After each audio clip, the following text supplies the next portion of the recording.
In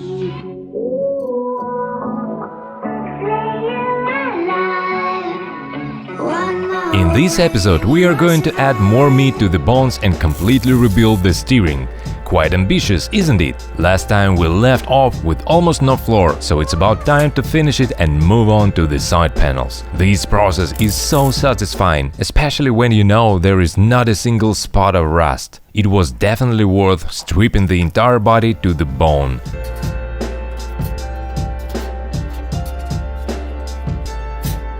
Then it needed paint, and we decided not to bother with the spray painting and did it with a brush. This car isn't for car shows. First of all, it should be strong and reliable. The first coat was edge primer, the second a regular all-purpose paint. The bottom of the body was painted red.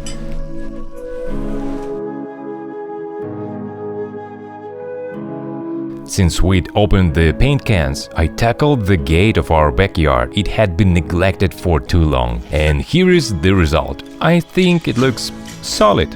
And then it was side panel time. My dad fixed all the issues here. Rusty spots, bad factory welding, everything. It's a great feeling when everything comes together exactly as you expected.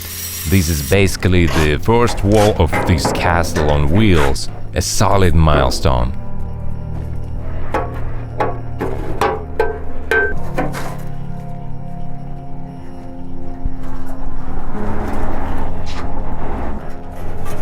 After that, the work went much faster. The side panels were cleaned, refurbished, modified to our needs and welded back into place. Seeing these bare bones grow over with renewed structural parts was extremely rewarding. Oh, and check out this gap.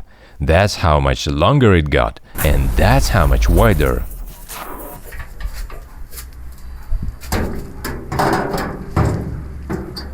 Since we chose to make it longer, why not extend the doors? As you can see, my father would have struggled with the original small doors.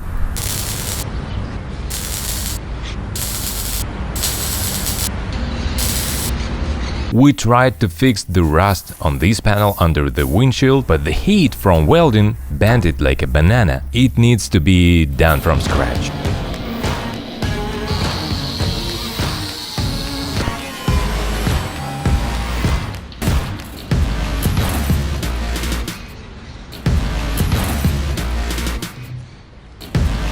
Said and done. Every surface on this panel was banged up. We cut out the crooked panel, straightened it and put it back. Now it looks much better. This let us move on to the windshield frame, which we'd already rebuilt as well. Just compare it to the original remains of this panel. They have definitely seen better days. And it's always extremely satisfying to see fresh metal where the rusty parts used to be. And finally, the wheel arches. Since we widened the track, we don't need these bumps protruding into the leg space, especially since they were stopping us from working the pedals comfortably. But it had to be built nicely, so my dad went to the trouble of recreating these intricate shapes, and he succeeded, I must admit. With all these welds, it resembles a steampunk build. Looks really good and factory-like. The doors.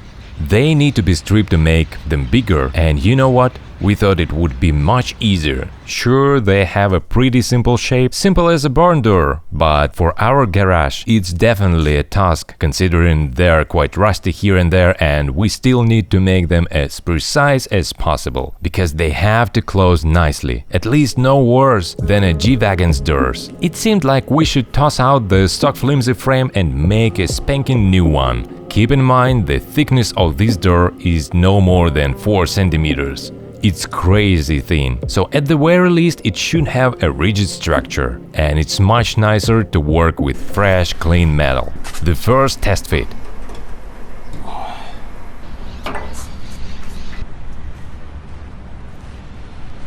Well, it fits like a glove. But look at what a subscriber sent us, a brand new original spare door.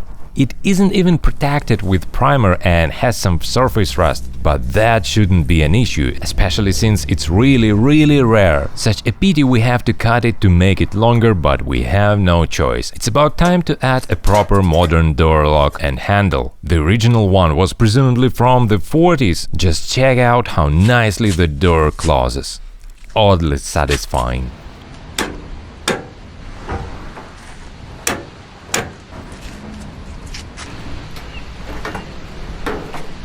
Yeah, we finally added the handbrake. The original one was a bit complicated, but now it's solid and reliable. We didn't forget about rust protection either. It needs to be coated really well, so we came up with a solution. We mixed rubber crumb, thick grease and bitumen coating together. This way the body is protected and gains sound deadening properties.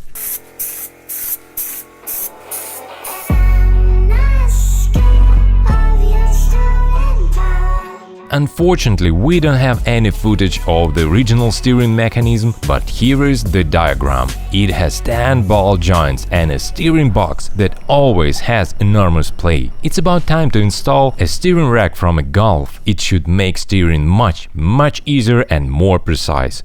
But to make it happen, we need to solve a few problems. Like these huge suspension arms. They have big holes for the tie rod, but we need to make them even bigger, taking into account all possible combinations of movement of both the suspension and the steering. But here is the thing, we need a gearbox, not this one, to turn the steering shaft the other way. It's complicated, but in the end it will make sense, I promise.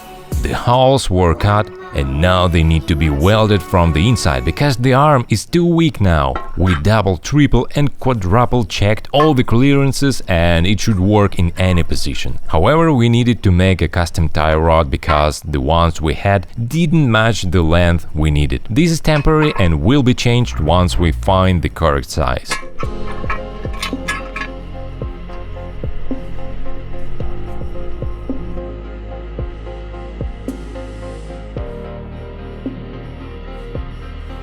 Here you can see the final test. If I had at least some footage of the old steering mechanism, you would see the progress of this upgrade made. It looks so modern and functional compared to what it was, but we chose a compromise between good steering and reliability. As you can see, the steering rack is in line with the tie rod ends, but the arms are so long that during suspension travel they will change the wheel's direction slightly. It's not ideal, but at least the rack bushings won't take hard hits and wear from the wheels. I'm not happy about it, but only the test will tell the truth.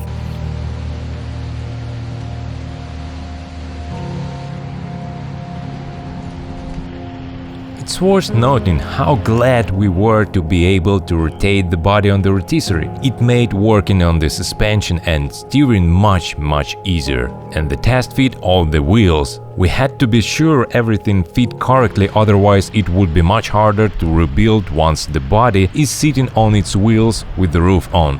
We were so confident this car will run for years that we decided to make the tie rod ball joints serviceable. We cut the backside, made a ring with a thread and a cap, and swapped the ball stud for one that fits this car's knuckles.